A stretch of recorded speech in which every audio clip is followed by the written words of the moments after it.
السلام علیکم ورحمۃ اللہ۔ گلوبل اسلامک ایجوکیشن میں خوش آمدید۔ میں ہوں آپ کا ٹیچر محمد عمران غیاث۔ ایک مسلمان کے قرآن پاک کے حوالے سے اسلامی عقائد کیا ہونے چاہیے، آج کی کلاس میں ہم یہی سیکھیں گے، تو چلیں جلدی سے شروع کرتے ہیں۔ مولایا صلی وسلم دائما ابدا۔ قرآن پاک اللہ تعالیٰ کا کلام ہے اور اس نے اپنے بندوں کی رہنمائی کے لیے اتارا۔ اس میں سارے علم ہیں اور وہ بے مثل کتاب ہے کہ اس جیسی کوئی دوسری نہیں بنا سکتا۔ چاہے تمام دنیا کے لوگ مل جائیں مگر ایسی کتاب نہیں بنا سکتے۔ اللہ تعالیٰ نے یہ کتاب اپنے پیارے نبی حضور محمد مصطفیٰ صلی اللہ تعالی علیہ وآلہ وسلم پر اتاری، جیسے اس نے اس سے پہلے توریت حضرت سیدنا موسیٰ علیہ السلام پر، زبور حضرت سیدنا داؤد علیہ السلام پر، انجیل مقدس حضرت سیدنا عیسیٰ روح اللہ علیہ السلام پر اتاری تھی، اور دوسری کتابیں اور نبیوں علیہ السلام پر اتاری۔ وہ سب کتابیں برحق ہیں، ہمارا ان سب پر ایمان ہے، مگر پہلے زمانے کے شریر لوگوں نے اگلی کتابوں کو بدل ڈالا، وہ اصلی نہیں ملتی۔ قرآن شریف کا اللہ تعالیٰ خود نگہبان ہے، اس لیے وہ جیسا اترا ویسا ہی ہے اور ہمیشہ ویسا ہی رہے گا۔ سارا زمانہ چاہے تو بھی اس میں ایک حرف کا فرق نہیں آ سکتا۔ ناظرین محترم، اب قرآن پاک کے متعلق اسلامی عقائد کے حوالے سے سوال و جواب سماعت فرمائیں۔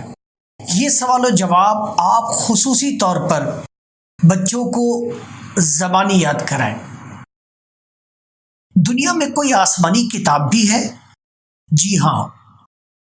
آسمانی کتاب سے کیا مطلب؟ خدا کی کتاب۔ کون سی؟ قرآن شریف۔ اس میں کیا بیان ہے؟ اس میں سارے علم ہیں۔ وہ کتاب کس لیے آئی ہے؟ بندوں کی رہنمائی کے لیے، تاکہ بندے اللہ اور اس کے رسول کو جانیں اور ان کی مرضی کے کام کریں۔ قرآن شریف کس پر اترا؟ حضرت محمد مصطفیٰ صلی اللہ تعالی علیہ وآلہ وسلم پر۔ کب اترا؟ اب سے تقریباً 1400 سال پہلے۔ کیا قرآن شریف کے سوا اللہ تعالیٰ نے کوئی اور کتاب بھی اتاری تھی؟ جی ہاں۔ کون کون سی؟ سب کتابوں کے نام تو معلوم نہیں، مشہور کتابیں یہ ہیں: تورات شریف، انجیل شریف، زبور شریف۔ صحیح توریت، صحیح انجیل اور صحیح زبور آج کل کہیں ملتی ہیں؟ جی نہیں۔ کیوں؟ عیسائیوں اور یہودیوں نے ان کتابوں میں اپنی مرضی سے گھٹا بڑھا کر کچھ کا کچھ کر دیا ہے۔ کیا صحیح قرآن شریف ملتا ہے؟ جی ہاں، قرآن شریف ہر جگہ صحیح ملتا ہے۔ کیا وہ نہیں بدلا؟ وہ نہیں بدل سکتا، اس میں ایک حرف کا فرق بھی نہیں ہو سکتا۔ کیوں؟ اس لیے کہ اس کا نگہبان اللہ ہے۔ قرآن شریف کہاں ملتا ہے؟ ہر شہر اور ہر گاؤں میں، ہر مسلمان کے گھر میں ہوتا ہے، اور مسلمانوں کے بچے بچے کو یاد ہے۔ تم نے کیسے جانا کہ وہ خدا کی کتاب ہے؟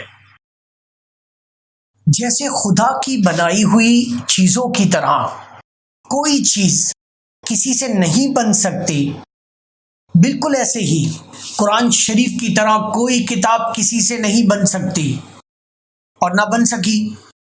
اس سے ہم نے جانا کہ وہ خدا کی کتاب ہے۔ آدمی کی ہوتی تو کوئی اور بھی ویسی ہی بنا سکتا۔ کیا ہندوؤں کے پاس کوئی خدا کی کتاب ہے؟ نہیں۔ یہ وید کیا ہے؟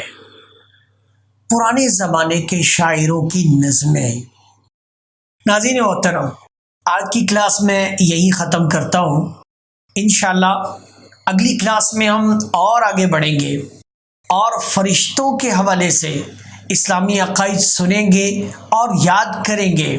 آئی ہوپ کہ آپ لوگ میرے ساتھ ساتھ چلیں گے، اور اگر آپ چاہتے ہیں کہ میری یہ ویڈیوز آپ کو جلد ملتی رہیں تو پلیز سبسکرائب کریں، میرے اس چینل کو شیئر کریں، لائک کریں۔ جزاکم اللہ خیرا۔ Thank you. مولاي صل وسلم دائما أبدا على حبيبك خير الخلق كل